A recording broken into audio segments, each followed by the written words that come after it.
There we go. All right, welcome back to another video. In this one, we're going to be talking about spring walleye mistakes that you need to avoid if you want to catch more walleyes this spring. So I got one on the line here. We're going to start this thing right off with fighting a fish because unfortunately my camera wasn't running. This looks like a really big fish. Big spring Walter. Oh yeah, that's a nice one. That's a real nice one. Got him. All right. Well, let's just start things up right now, I think. The first tip I got for you is always go deeper, or excuse me, shallower than you might think, or don't be afraid to look shallow, I should say. Let's get that guy. There we go. Get the line a little bit tangled up from the net there. Always look a little shallower than you think. This one's nice. This is like a mid upper 20-inch fish, all spawned out and skinny. Let me just bump it real quick. See how long it is. Yeah, just pushing 27. All right, let's get this beauty back. Nice. So one thing that I see a lot of people do in spring is they'll go right up to that first break. They'll fish the same flats they always fish, and they'll fish those areas that are right next to the break. So it depends on a lot of factors, but sometimes you'll find big schools of those fish, even shallower than you would normally be looking. I've seen days where, you know, we had a group of buddies and the boat that caught the best and the most fish were up in like 3, 4, 5 feet of water when everyone else was spending a lot of time in that 8, 9, 10, 11 range. So look shallower than you think you can. And, you know, worst case scenario, you just look around, you check to see if the fish are there. Oftentimes you can use your electronics to cover a lot of ground and you can rule out some of those areas if you need to. But going up there, spending some time can be a really good decision because some of the best spring bites I've seen have been up shallower than I guess the rest of the people are fishing, I should say. All right, let's jump right into mistake number 2 that I see people make when they're spring walleye fishing. And that is having their favorite spot, going to their favorite spot and just grinding it out on their favorite spot. Especially in spring, these fish are moving around so much, and if you're not catching, then you also need to be moving around so much.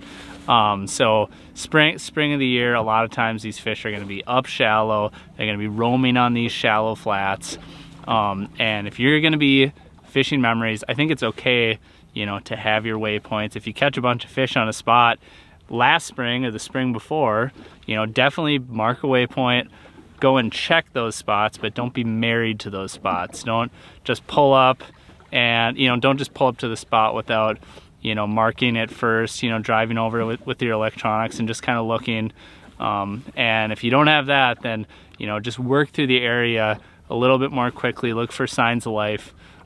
So don't get married to one area. Don't waste too much time, especially in one area. And also, if you went and you fished a spot earlier in the day and you didn't catch anything, you know, let's say you went out there first thing in the morning, this is your favorite spot in spring, don't be afraid to come back, you know, like 4 or 5 hours later and recheck that same spot, because sometimes you'll find that, you know, the water temperature goes up a couple degrees and fish will move from one area to another area. They're just constantly moving this time of year.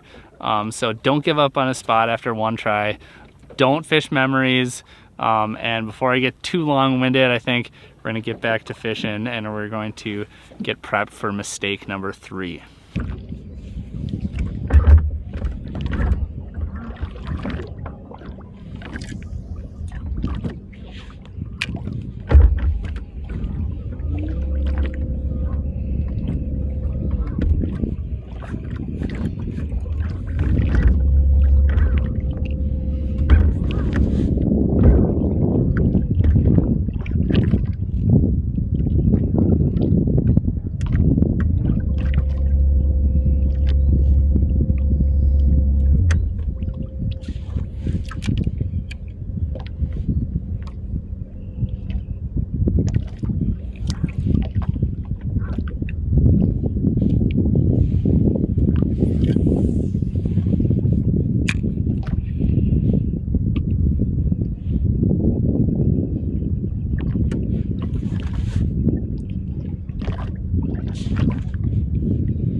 go. All right, let's see what we got here. Got a nice holder. Let's just grab the net.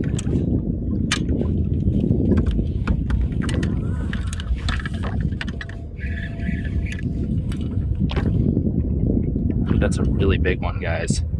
We're talking about a tank here.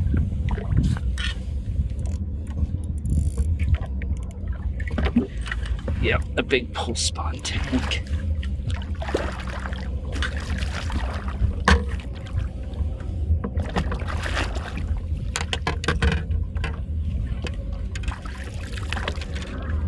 Guys, that is a nice one. All right.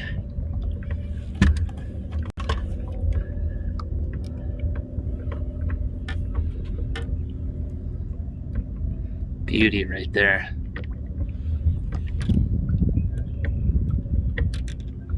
He cracked the jig.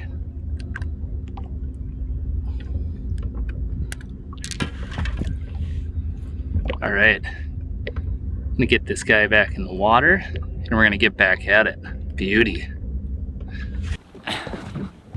All right, so tip number 3 is don't forget to grab night crawlers when it's spring.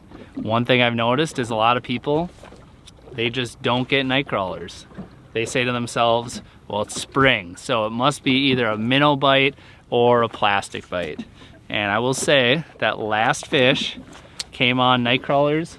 Water temps right now are kind of mid to high 40 degrees, so we're not in that typical, stereotypical summer crawler temperature pattern time of year. But grab night crawlers because number 1, they still get bit, which is important. It's nice to have something that gets bit. But number 2, they're significantly cheaper than minnows. So what I like to do is I like to get some minnows. I've got some minnows right here. A couple of them are starting to die. That's another downside to minnows is, you know, obviously they're harder to maintain, but night crawlers, very easy to maintain. Just keep them cool. If it's a cool day, you know, your crawlers should stay in pretty good shape, but otherwise throw them in a little cooler. And they're gonna keep really good. They can keep for weeks. The nice thing is, if you go out, let's say on walleye opener or whatever weekend, if you don't use all your crawlers, more often than not, you're gonna be able to use them a week, 2 weeks later, as long as you just pop them somewhere cold and dark, like a refrigerator or something. So yes, a lot cheaper, a lot easier to maintain, and they still get bit this time of year. The proof is in the pudding with that last fish catch.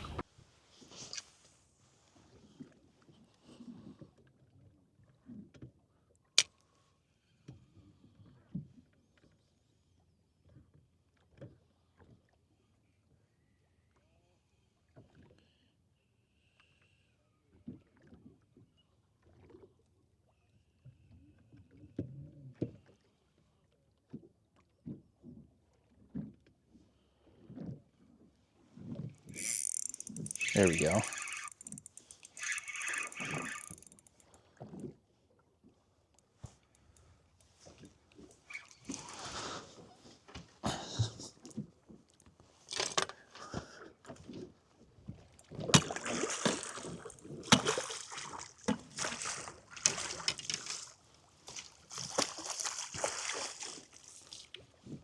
Nice one. Looks like a mid 20-inch walleye.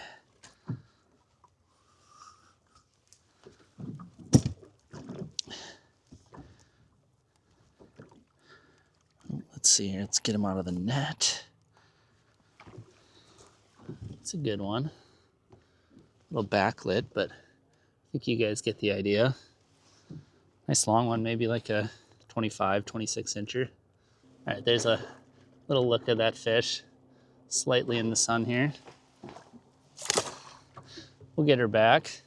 But that brings me to the next big mistake that I see people make, and that is not relying on some of their confidence presentations. So you can go to any fishery in any different area, and there's always going to be kind of like the local tactics, the stuff that, you know, people are going to consistently use and catch fish with. And if something is developed as a local tactic, I mean, it's safe to say that, you know, it's probably a somewhat effective tactic in general on that body of water based on how that lake sets up, what the forage is like, any of that.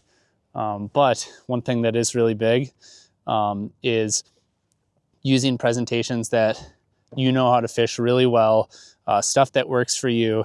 You know, right now I'm on a fishery where, you know, people are using a lot of hair jigs and trolling and stuff like that. And for me, when it's spring, one thing I have a ton of confidence in is just a jig with some live bait. So when the bite is tough, and I haven't seen many people catch fish this morning, that's something I feel confident in. So a big mistake that I see anglers make is going away from their confidence stuff because the fishing report says they're biting on this, or when you go to this fishery, you use that. So stick with what you're comfortable with, even if it's somewhere that's very, very different. I've seen some of my favorite tactics work, you know, all the way from the Dakotas up into Canada, down to, you know, kind of like more southern Midwest walleye range, over to Wisconsin and Michigan. So don't be afraid to go with some of your favorites.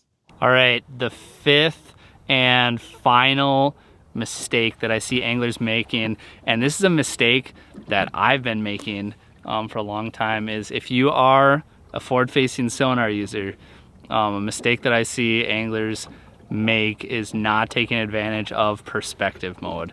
So this is the first spring that I've been playing around with it, and I will say I am super, super impressed. It's just crazy how well you can see fish that are, especially fish that are spread across like a big flat. And for me, springtime usually means a lot of fishing, you know, big expansive flats, whether that's, you know, at home on Mille Lacs, a lot of our local lakes set up like that as well. And perspective mode is crazy. You got this big wide beam, and basically any fish that's in that area, you're going to be able to see it significantly better than if you're using forward. And actually today, in a lot of cases, I'm actually not seeing some of these fish with my forward mode, but I'm seeing it on the perspective.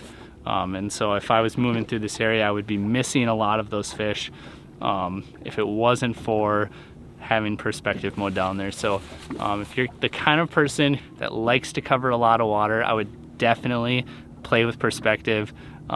It's very, very neat. I think it's called landscape mode with Humminbird.